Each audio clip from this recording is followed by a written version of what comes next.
The Bible says the heavens is my throne and the earth is my footstool. The Bible didn't say the heaven is my palace. It said the heaven is my what?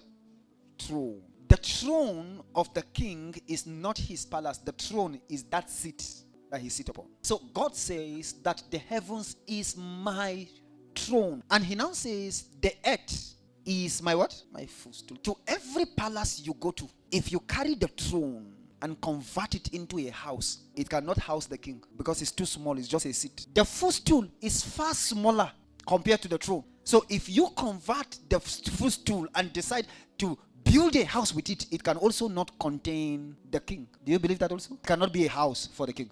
I now want to add that if you combine the throne and the stool together and construct a house, it cannot be a house that the king can. The king is too big to have that as a house. What the Bible is saying is that the entire heaven is like just a seat for God. If you convert the entire heaven and make it a house, it can't house God. If you carry the entire earth with the 7 continents, if you carry the entire earth and decided to build a house, if God wants to enter, God is too big, he can't enter. It's too small to house God. Are you there with me? Then God now say that even though if you collapse both heavens and earth, it cannot house me. However, to this man will I look. If I'm looking for a house where I can lie down and rest, this man, even though physically he looks small, but he's designed in such a way that the place that heaven and earth could not make for God, I have chosen this man. This man is a house. And as big as God is, he can be able to enter inside man and have rest. So man is the only place. Have you heard that know ye not that you are the temple of the living God? Meaning that you, as small as we are, the only place that God can rest. If God is walking and walking and walking and walking, you know there is a difference between a palace and a house.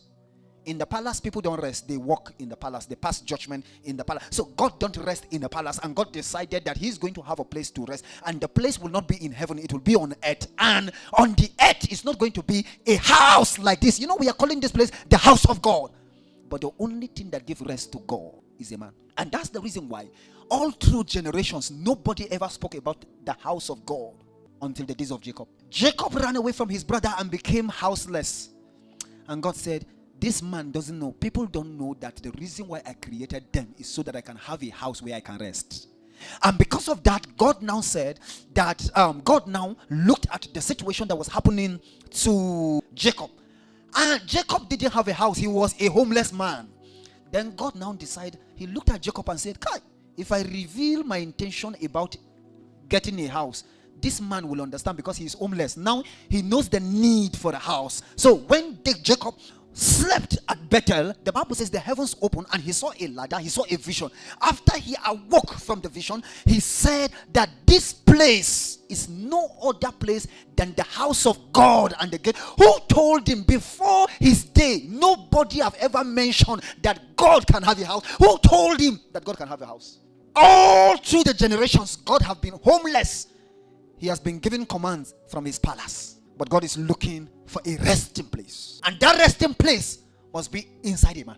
That's the reason why the service of God cannot be observing set of instructions. That's the reason why Christianity is not about some doctrines that we obey. We are not competing about who is good than the other. We are talking about creating a house where God can dwell. And that's the reason why among all religion, Christianity speak most about the inner life. Because that's where God gets a place to dwell. The Bible says that when a spirit is cast out of a man, now these are evil spirits, this is not God now. When an evil spirit is cast out of a man, it goes into the desert seeking what? Meaning that the rest that the spirit had initially was in man. Just like God cannot rest except in man, that is how evil spirit also cannot rest except in man. So they go into the desert. When you cast them out, go into the desert seeking rest. When they don't find it, because they can't find rest anywhere else. So when they don't find the rest, they come back and say, the demon will now make a decision and say, I will return back to the place from whence I am cast out. And when he comes back, it will be unfortunate if it comes back and see the place. The place is swept and empty. Man is not designed to be empty. Man is designed to house spirit, to house God. If God is not available to be in man, the man will be swept and empty and be ready to provide rest to other kinds of spirits.